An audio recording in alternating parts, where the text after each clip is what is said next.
వైజాగ్ హత్య కేసులో నోరు విప్పిన నిందితుడు. సో నిజాలు ఏంటి అని నిర్ధారించేటప్పుడు పోలీసులకు విస్తుపోయే నిజాలు.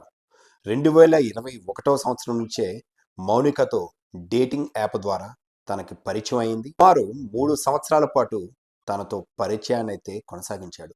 2024లో తనకి రవీంద్రకి వివాహం అయింది. అయితే తను ప్రేమించిన మౌనికతో కాదు, వేరే అమ్మాయితో అయితే వివాహం జరిగింది. అయినా సరే కంటిన్యూ చేస్తున్నటువంటి ఈ రిలేషన్ మౌనిక రవీంద్ర మధ్య కొంత వాగ్వాదము, కొంత డిస్టర్బెన్స్ అయితే క్రియేట్ అయింది.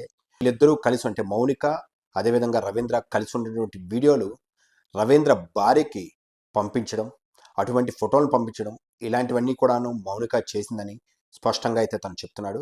అయితే దీనిపై తనకైతే ఆగ్రహం వచ్చి తను ఎలాగైనా సరే హతమార్చాలి అనుకొని తన పథకం ప్రకారంగానే ఆన్లైన్లో కత్తులను ఆర్డర్ పెట్టుకొని తనని ఇంటికి పిలిపించి ఆ తరువాత వాళ్ళిద్దరి మధ్య కూడా జరిగినటువంటి వాగ్వాదంలో గొంతు నులిపి తనని చంపివేసినట్లు అయితే స్పష్టంగా అయితే పోలీసులకు వెల్లడించారు. అయితే ఎందుకు ఇలా చేసావు అంటే తను ఇప్పటికే డబ్బులను డిమాండ్ చేసిందని, చాలా డబ్బులు తనకి ఇచ్చానంటూ తను అయితే వెల్లడిస్తున్నాడు. అయితే ఇందులో నిజ నిజాలు ఎంతవరకు ఉన్నాయంటూ పోలీసులు ఇంకా క్షుప్తంగా అయితే వాళ్ళైతే ఇంకా ఇంట్రాగేషన్ చేస్తున్నారని అయితే ఇప్పటివరకు తెలిసింది. ఏది ఏమైనప్పటికీ కూడాను కేవలం 2021 నుంచి 2024 వరకు వారిద్దరి మధ్య కూడాను ఒక సంబంధం అయితే కొనసాగింది. అది ప్రేమ కాదు. కేవలం డేటింగ్ యాప్ ద్వారా వచ్చిన ఒక వ్యామోహం అనే అయితే చెప్తున్నారు. అయితే తను పెళ్లి చేసుకోకుండా వేరే అమ్మాయిని పెళ్లి చేసుకొని వాళ్ళిద్దరి మధ్యలో కూడా డిస్టర్బెన్స్ వస్తుందనే భయంతోనైతే ఈమెను హతమార్చినట్లయితే స్పష్టంగా తెలుస్తుంది. ఏదేమైనప్పటికీ పథకం ప్రకారంగానే ఆన్లైన్లో కత్తులు తెచ్చుకున్నాడు. తన ఇంటికి పిలిపించుకున్నాడు. చంపిన తర్వాత ఆ బాడీని ఎలా అయితే డిస్పోజ్ చేయాలో, కాల్చివేయాలనుకున్నాడు.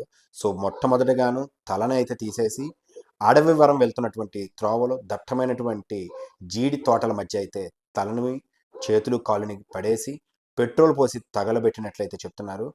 సీన్ ఆఫ్ ఎఫెన్స్ పోలీసులు వాడిని తీసుకెళ్ళి సీన్ రీకన్స్ట్రక్ట్ చేస్తున్నప్పుడు చెప్తున్నటువంటి ఆ ఏవైతే జరిగిన సన్నివేశాలు చూస్తే షాక్ అయినటువంటి సన్నివేశాలు.